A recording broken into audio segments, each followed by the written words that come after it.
व्याप्तं येन चराचरम्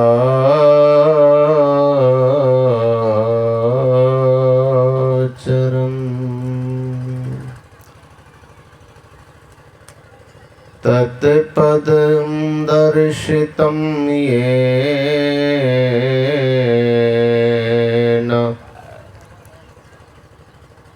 तस्मै श्री गुरवे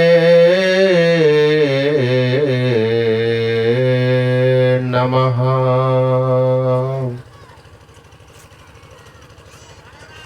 सद्गुरु मेरे स्वामी,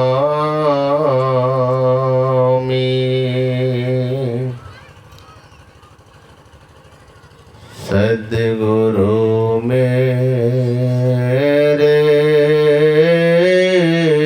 स्वामी,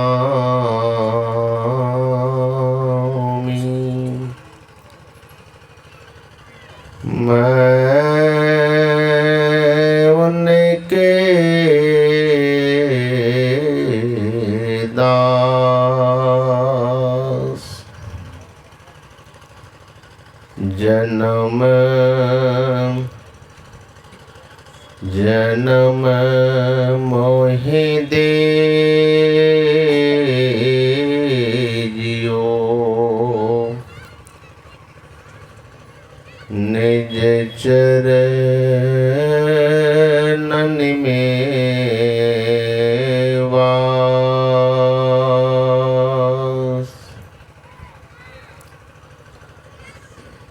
करुणा के अवतार पतित पावन परमाराध्य सद्गुरु महाराज के चरणों में कोटि कोटि नमन। मंच पर विराजमान सभी महापुरुषों को भी मेरा नमन है। उपस्थित सत्संग प्रेमी माताओं एवं बहनों,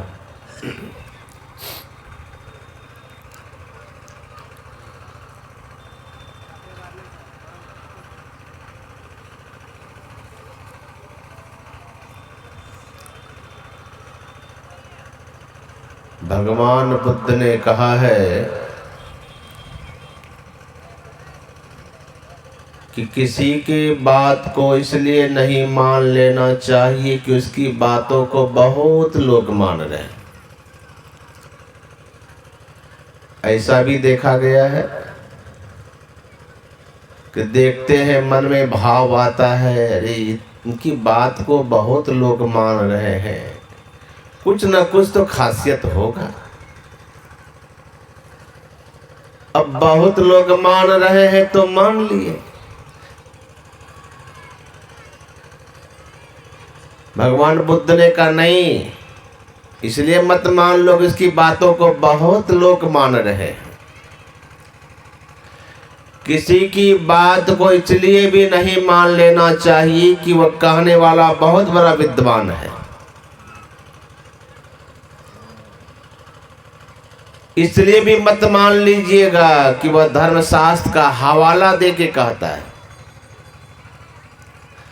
लेकिन इसलिए मान लीजिए कि हम आपकी विचार की कसौटी पर अगर वह खरा उतर जाता है कि सचमुच में ये साधु संत सदग्रंथ जो भी कह रहे हैं बिल्कुल सत्य कह रहे हैं, अगर हम आपके विचार की कसौटी पर ठीक ठीक उतर जाता है तो इस बात को मान लेना चाहिए, मान लेना चाहिए।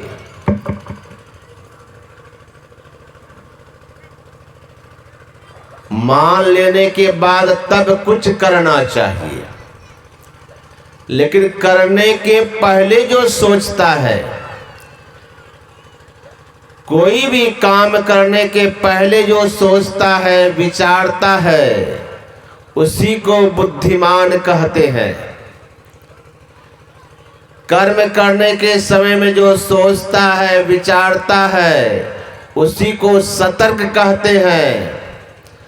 काम बिगड़ जाने के बाद यदि कोई सोचता है, विचारता है, तो उसको तो महामूर्ख कहते हैं भाई, वही महामूर्ख है। काम बिगड़ गया, अब पछताए होत क्या, चिड़िया चुग गई खेत। क्या होगा पछताने से,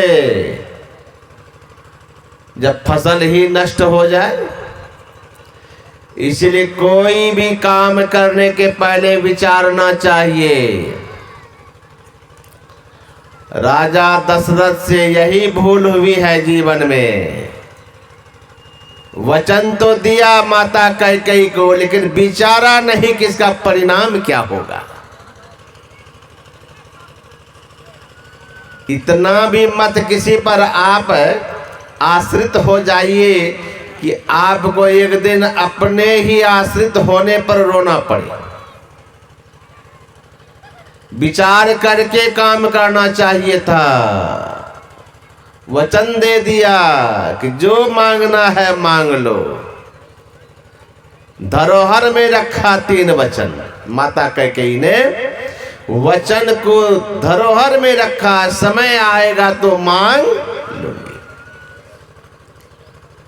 राजा दशरथ अगर थोड़ा विचार से काम लेते कि नहीं, जो लेना है अभी ही ले लो, पता नहीं कल का क्या ठिकाना है, तब तो ये घटना नहीं घटती। वो समय नहीं आता है जो भगवान को वनवास का वरदान मांग लेते। लेकिन यही तो हम लोगों की भूल है कि हम लोग सब कोई जानते हैं कि हमको दुनिया में रहना नहीं है, लेकिन फिर भी हम लोग यह मन में ठान लेते हैं कि चलो यह काम पूरा कर देंगे 10 दिन के बाद, महीना दिन के बाद। एक बार युधिष्ठिर महाराज से कोई याचक आया किसी के कुछ मांगने के लिए। युधिष्ठिर महाराज के पास कुछ मांगने के लिए आया, तो युधिष्ठिर महाराज ने कहा, ठीक है तुम्हारी आवश्यकता की पूर्ति होगी, लेकिन तुम कल आना, आज नहीं, आज चले जाओ। भीम वहीं खड़ा था, भीम वहीं खड़ा था, और भीम ने देखा कि भाई के पास कोई याचक आया है कुछ मांगने के लिए, और हमारे भाई तो धर्मराज हैं, ये तो कभी झूठ नहीं बोलते हैं, इसका वचन तो कभी झूठा नहीं होता है। तो इन्होंने याचक से कहा कि अभी जाओ, कल आना।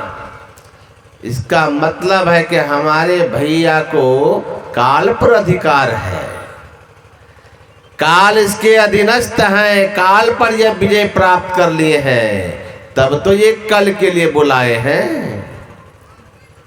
भीम बहुत बड़ा ढोल ले लिया, अब पूरे नगर में ढोल बजा बजा के हल्ला करने लगा, मेरे भैया तो काल पर विजय प्राप्त कर लिए हैं, मेरे भैया काल पर विजय प्राप्त कर लिए हैं, मेरे भैया काल पर विजय प्राप्त कर लिए हैं। अब भीम जैसा आवाज तो जानवे करते हैं, हट्ठा गट्टा आवाज भी तो वैसे होगा बुलंद। पूरे नगर में ढिढोरा पीटने लगा। युधिष्ठिर महाराज को बात पता चली कि भीम पूरा ढोल बजा बजा के नगर में ढिढोरा दे रहा है कि मेरे भैया धर्मराज युधिष्ठिर काल पर विजय प्राप्त कर लिए हैं, काल पर विजय प्राप्त कर लिए हैं। अरे ये क्या हल्ला कर रहा है, कब पकड़ के लाओ जल्दी। उसको पूछे कि कैसे ये बात वो बोल रहा है कि मैं काल पर विजय प्राप्त कर लिया हूं। अरे काल पर तो किसी का अधिकार नहीं है, काल तो सबको खाया है, जो आया सो रहन न पाया, अरब खरब थी जिनकी माया, इस काल ने सबको खाया। ध्यान लगाकर देख, मन परदेसी रे यह नहीं अपना देश। अरे यहाँ तो सबको काल के मुंह में जाना पड़ता है, और ये हमारे भीम हमारे बारे में हल्ला कर रहा कि हमारे भाई युधिष्ठिर महाराज काल पर विजय प्राप्त कर लिए हैं। बुलाओ। भीम को बुलाया। अरे भीम, तुम क्या ढिढोरा पीट रहा है मेरे बारे में? का सत्य ही तो पीट रहा हूँ भाई, गलत क्या है? सारी दुनिया जानती है आप धर्मराज हैं, आप कभी असत्य नहीं बोलते, आप कभी झूठ नहीं बोलते हैं। भैया आपने क्या कहा? अभी एक याचक आया था आपसे कुछ मांगने के लिए, तो आपने क्या कहा? आज जाओ कल आना। इसका मतलब है कि आज से कल तक आप काल पर विजय प्राप्त कर लिए हैं। आपको यह पता है कि हमको आज से कल तक कुछ नहीं होगा, तो मैं कौन सा गलत ढिढोरा पीट रहा हूं? मैं सत्य ही तो कहा कि हमारे भाई काल पर विजय प्राप्त कर ले। यहाँ तक पाव पलक की खबर नहीं, और आप कल के लिए कह दिए। कल तक तो आप काल पर विजय प्राप्त कर ही लिए हैं भैया, तो मैंने गलत क्या ढिढोरा पीट रहा हूँ? युधिष्ठिर महाराज ने कहा, भाई भीम, तुमने मेरी आंखें खोल दी। बुलाओ उस याचक को और उसकी आवश्यकता अभी मैं पूरा किए देता हूँ। श्री सद्गुरु महाराज की। मन में बात बहुत लोग बोलते हैं कि हाँ जाना है, लेकिन कहने के लिए है। अगर राजा दशरथ उसी समय कह देते माता कैकेयी से जो लेना है अभी ले लो, तो राजा दशरथ को यह दिन देखना नहीं पड़ता, ये बिचारा नहीं गया। अरे पहले नहीं तो करते समय तो बिचारिए, यही नहीं बिचारा, परिणाम क्या हुआ? राम राम राम चिल्ला रहे हैं। प्रभु तो वनवास को जा रहे हैं और पिता सज्जा पर मूर्छित अवस्था में राम राम राम राम बिलक बिलक के रो रहे हैं। इतनी साहस नहीं कि बेटे को रोक ले, अपने ही वचन से अपने ही बंध गए। इसी को कहते हैं बिना विचारा हुआ कर्म। बिना विचारे जो करे सो पीछे पछताए, अकाम बिगाड़े आपनो जग में होत हसाए। जग में होत हसाए चित्त में चैन न आवे। चैन था। अरे दशरथ का अर्थ जानते हैं? दशरथ किसको कहते हैं? सुन लीजिए दशरथ का अर्थ क्या होता है। अरे दशरथ उसी को कहते हैं जिसका रथ 10 दिशाओं में चलता हो। राजा दशरथ ऐसा था, उसका रथ 10 दिशाओं में, किधर भी जिधर चाहे 10 दिशाओं में उसका रथ चल सकता था। ऐसे राजा दशरथ थे, लेकिन आज मूर्छित पड़े हैं। क्यों? विचार के कर्म नहीं किया। प्रभु वन को जा रहे हैं, रोकने की हिम्मत नहीं है, प्रजाएं रो रही है। कल्पना कीजिए भाव कैसा होगा उस समय का। राजकुमार है, 10 दिशाओं में रथ चलने वाला जिस पिता का पुत्र वनवास जा रहा हो, उस पिता की क्या दुर्दशा होगी। अरे प्रजा भी रो रही थी, नहीं रोती सो बात नहीं। पूरी प्रजा प्रभु के प्यारे थे और प्रभु सबके प्यारे थे। आज सब प्रजाएं रो रहे हैं, राजा दशरथ भी रो रहे हैं। किसी का वश नहीं है कि प्रभु श्री राम को रोक ले। इसलिए भक्त ने बड़ा सुंदर गाया, वनवास जा रहे हैं रघुवंशी के दुलारे,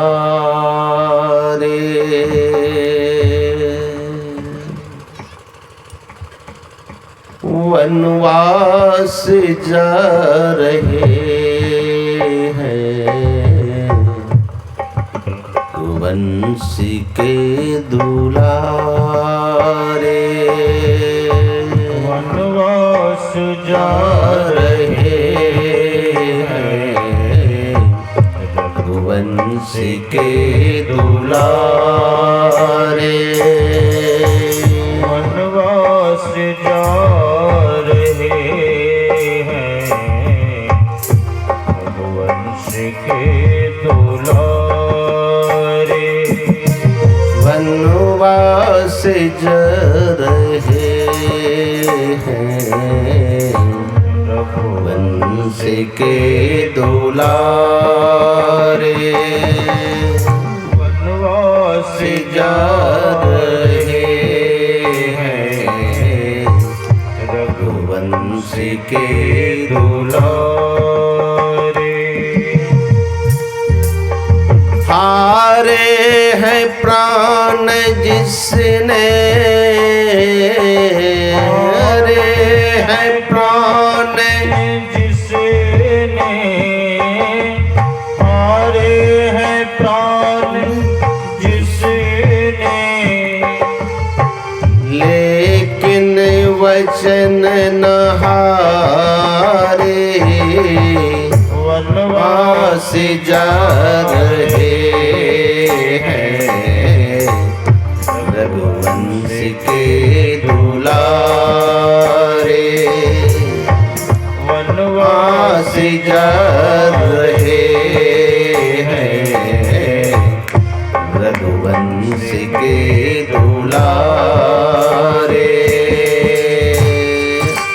वनवास जा रहे हैं रघुवंश के दुलारे।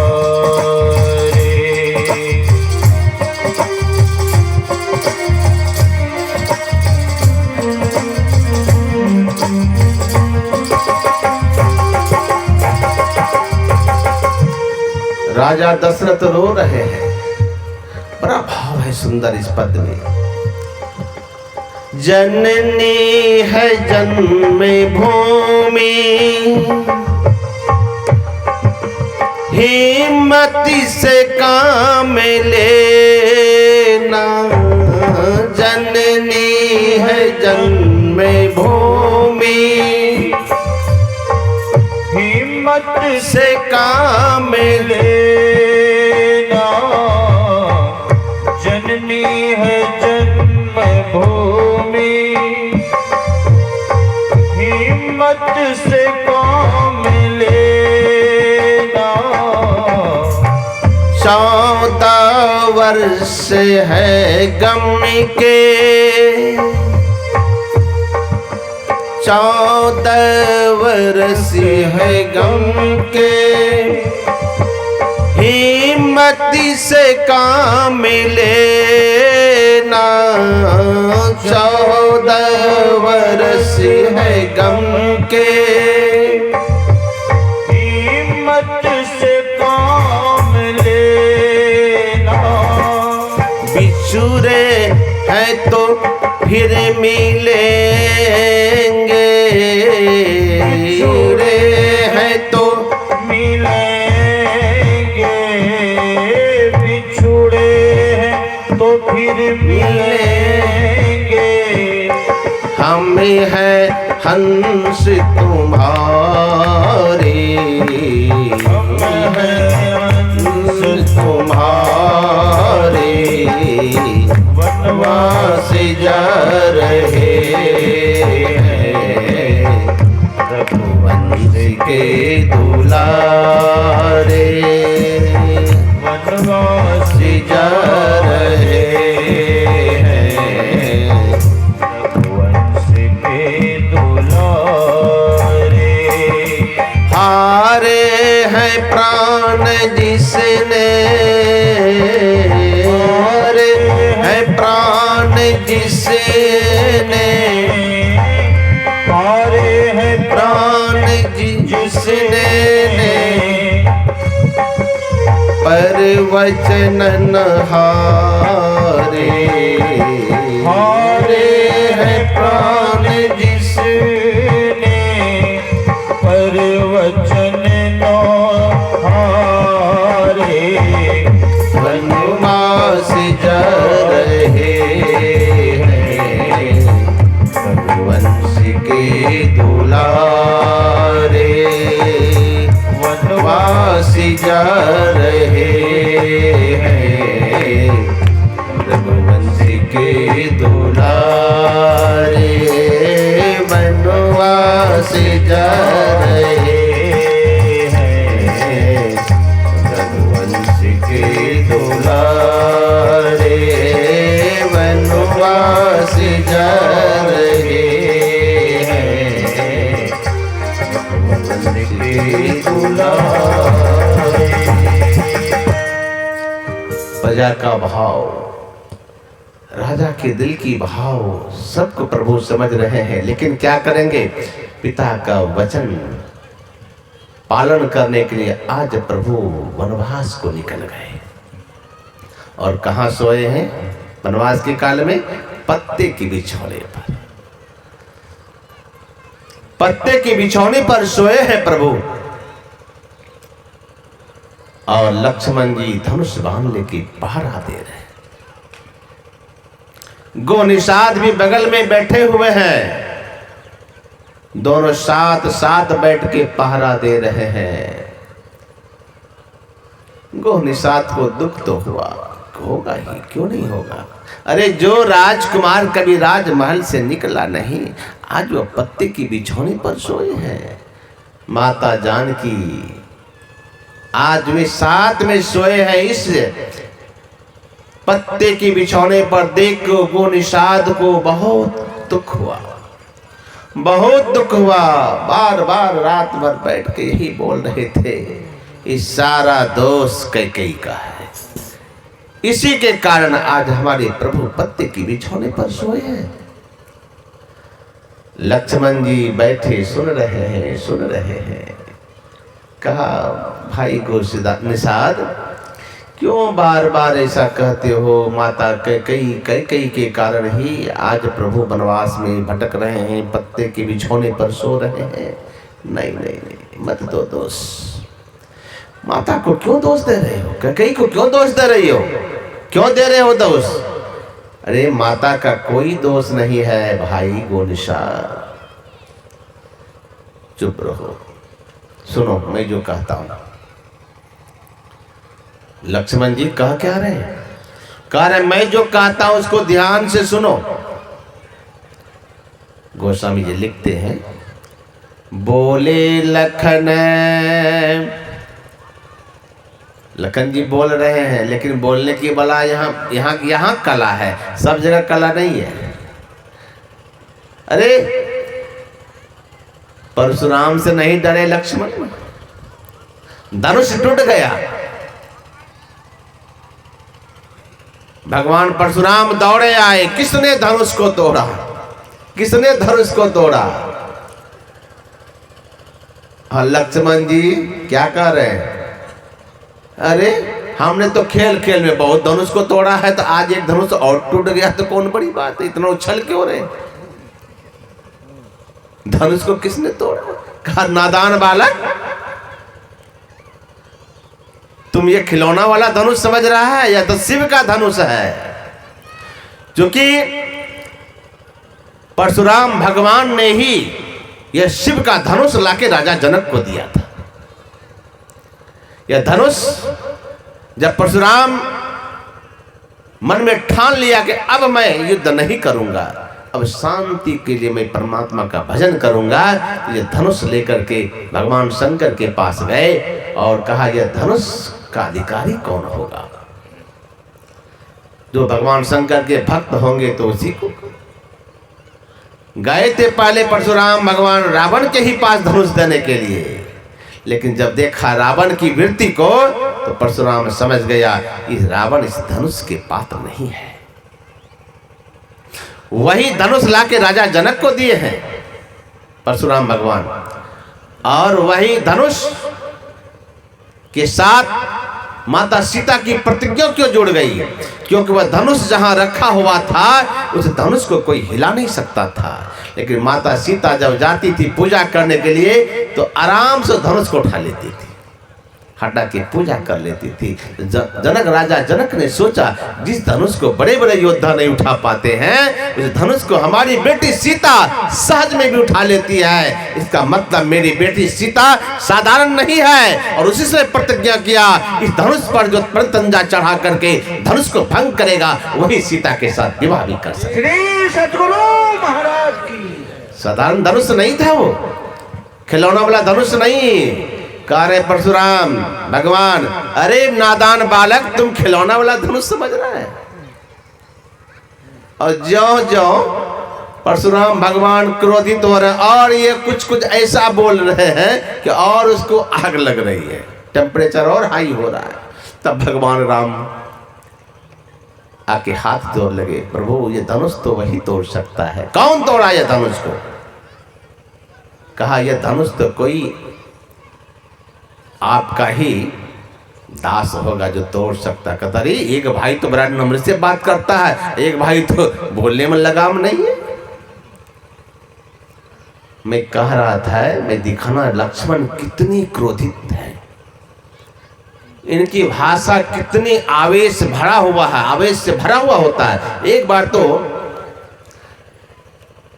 भगवान राम जब सुग्रीव को किष्किंधा का राजा बनाया और क्या कहा, सुग्रीव देखिए, ध्यान दीजिएगा, यहां बहुत बड़ा सुंदर प्रसंग है रामचरितमानस का, कि भगवान राम ने राजगद्दी दिया और भगवान राम के ही कृपा से इसको किष्किंधा का राज्य मिला नहीं। लेकिन भगवान राम ने क्या कहा था, रामचरितमानस में के एक प्रसंग तो रहस्य से भरा हुआ है। भगवान राम ने कहा था, सुग्रीव मैं तुम्हें किष्किंधा का राजा बनाया हूं और अभी तो 4 महीने आवागमन बंद है, सीता का पता तो लग नहीं सकता। मैं जा रहा हूं पर्वतन पर्वत पर। क्या कहा भगवान राम ने, मैं जा रहा हूं पर्वतन पर्वत पर, 4 महीना वहीं विश्राम करूंगा और तुम 4 महीने जाके राज्य को चलाओ और जैसे वर्षा ऋतु समाप्त होगी, याद रखना सुग्रीव, तुमको मैंने राजा क्यों बनाया है पता है? तुमको राजगद्दी मैंने क्यों दिया है? इसलिए कि तुम्हें सीता का पता लगाना है, ये राम का काज है। लेकिन ध्यान रखना, आजकल लोग ऐसे भी होते हैं कि राजकाज में राम काज को ही भूल जाते हैं। ऐसा भूल मत करना कि मेरा कार्य को तुम भूल जाना और अपने ही राजकाज में मस्त हो जाना। भगवान राम ने यह चेतावनी दी, नहीं प्रभु, मैं राज भी चलाऊंगा और आपका भी कार्य करूंगा। कार्य क्या था? ये सीता का पता लगाना, यही भगवान का काम था, इसलिए तो मित्र बनाया उसको।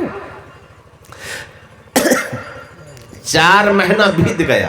देखिए ये माया कितनी प्रबल है दुनिया में। 4 महीना बीत गया लेकिन सुग्रीव को सुधी नहीं है। भूल गए कि प्रभु हमें क्या आदेश दिए हैं कि सुग्रीव राज काज करते हुए भी राम काज करना है। मैं ये नहीं कहता राजकाज तुम छोड़ दो, राज चलाना, लेकिन राम काज को भी याद रखना। 4 महीना बीत गया लेकिन सीता की कोई सुधी खबर नहीं लिया सुग्रीव ने। भगवान राम समझ गए, ओहो हो, आखिर है तो यह क्षुद्र जाति, इसको ज्ञान नहीं। मैंने क्या कहा था? कहा देखो लक्ष्मण, मैंने सुग्रीव से कहा था मैं तुम्हें राजा बना रहा हूं, लेकिन याद रखना कि राजकाज भी चलाना है और राम काज भी करना है। लेकिन देखो राजकाज में इतने मगन हो गए, मेरा काम भूल गया कि सीता को भी पता लगाना है। भूल गया सुग्रीव, लक्ष्मण भूल गया सुग्रीव। अरे जिस बाण से मैंने बाली का वध किया है वो बाण मेरे अभी भी तरकस में है।